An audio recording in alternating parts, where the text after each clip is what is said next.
Today's lesson is going to involve the review of the poems Autumn Song and The Sleeper in the Valley. So why don't we take a moment and pray in the name of the Father, and the Son, the Holy Spirit. Amen.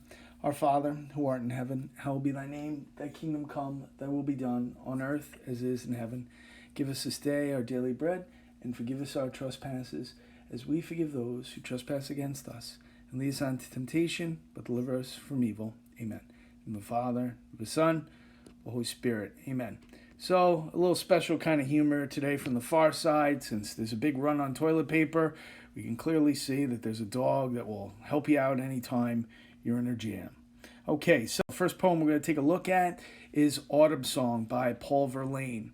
And both these poems by Paul Verlaine and Arthur Rimbaud are both romantic poems because we're talking about the beauty of nature in both poems. So, Autumn Song. We tend to think of autumn, all right, before winter, after summer. We tend to think of, we get kind of maybe somewhat sad, maybe somewhat depressed, in a sense that, the joy of summer is gone, pools are closed, beaches are closed, and it's back to school, and things are slowly starting to die. And sure, there's beauty in it. Fall's one of my favorite seasons. Autumn's one of my favorite seasons. But certainly, Paul Verlaine here gives you some certain images from nature, and we get the feeling of how maybe our lives are like the leaves falling from the trees. So, in the very beginning, we could certainly see that there's the image of the violin that's being played. All right, the violin, and it doesn't play, it's complaining. Okay, so the sounds that it makes describe the violin as sobbing and moaning, and we could certainly see that the author talks about it, and he's creating this suffocating, as he says, he creates all these different words about suffocating, of drowned, this hollow sound. It makes his heartstrings ache. It's a monotone. What he's trying to create, the literary device that he's trying to create with the monotone sound of the violin, is onomatopoeia. All right, onomatopoeia.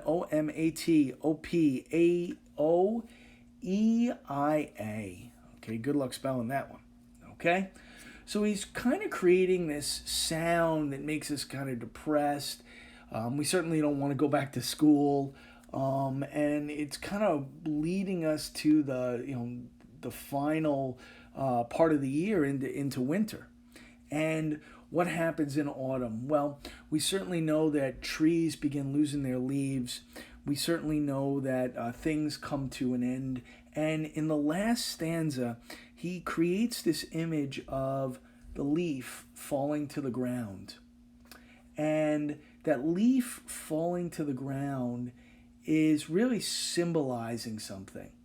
And what he's trying to show is that autumn represents the coming of death, the passing of time, and of age.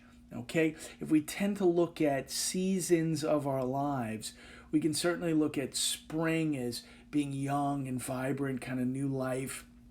Summer, everything's grown, everything's strong. Autumn, we're getting closer to death, and of course we can look at winter as death and dying. So I think he's making this season seem like the coming of death, the passing of time and of age. And those winds that blow that leaf, and you're kind of, as a person going through life like we feel right now, we're kind of helpless. The winds may represent change, they may represent time, and they represent life, that sometimes we get blown around from place to place, thing to thing, and we're always kind of just being we're at the mercy of the winds of change. So what Verlaine's kind of doing in this is he's lamenting about the passage of time and the coming of autumn. All right, and that image we certainly see is the image of the leaf in Autumn Song. So that's Autumn Song. Now, a totally different poem here is The Sleeper in the Valley. And The Sleeper in the Valley, we certainly have a whole bunch of different images, okay? And Arthur Rimbaud uses these two different images. There's a whole lot of contrast here. Okay, and that picture is kind of important because in the poem, we just think it's a young man sleeping. But we certainly find out in line 5 that that young man is a soldier. And that soldier has been shot to death. Okay? And we certainly see a soldier young with open mouth, bare head, sleep with his neck in dewy watercress. Now, watercress is a food for fine dining. So we have this contrast of images here. Okay? And we're certainly going to see it in the next stanza, lines 8 and 7 and 8, okay, where we have this whole idea of irony. Under the sky, on the grass, his bed, pale in the deep green, and in the light excess. So we certainly see we have an incongruity with this irony. There's the beauty of nature, but the horror of this, soldier who's died. It seems like he's sleeping, but we certainly know from John Donne that the sleeping and the dead just look the same, and that's even from Shakespeare. The one way you can tell the difference is one's breathing and the other's not. Now, in the third stanza, we're certainly going to see this simile. He sleeps amid the iris, and his smile is like a sick child slumbering for a while. The smile looks like an ill child taking a nap. That child sleeping, trying to gain some strength back, hoping to recover and get well. So that literary device there we have is a simile. And what Rimbaud was trying to show is there's a contrast between nature and real life. As he says here at the end, he sleeps in sunshine, hand upon his breast, tranquil, with 2 red holes in his right side. So that's where we get that final image of the soldier being dead. But the poem brings up a lot of natural images, and it's very sensual, it's very immediate in the different images in nature, but it's a contrast between the language of the imagery and the soldier's violent death of being shot. So what do we have here? The literary device that we're using here is irony. We have the beauty of nature versus the horror of death. And to Rimbaud, we're always going to look at nature as some beautiful thing, and death is going to be something that comes to us all. Okay, so those are both poems that you had to do. In Schoology, there'll be the Vocabulary 19 quiz that you're supposed to take a week ago. Again, it's take home.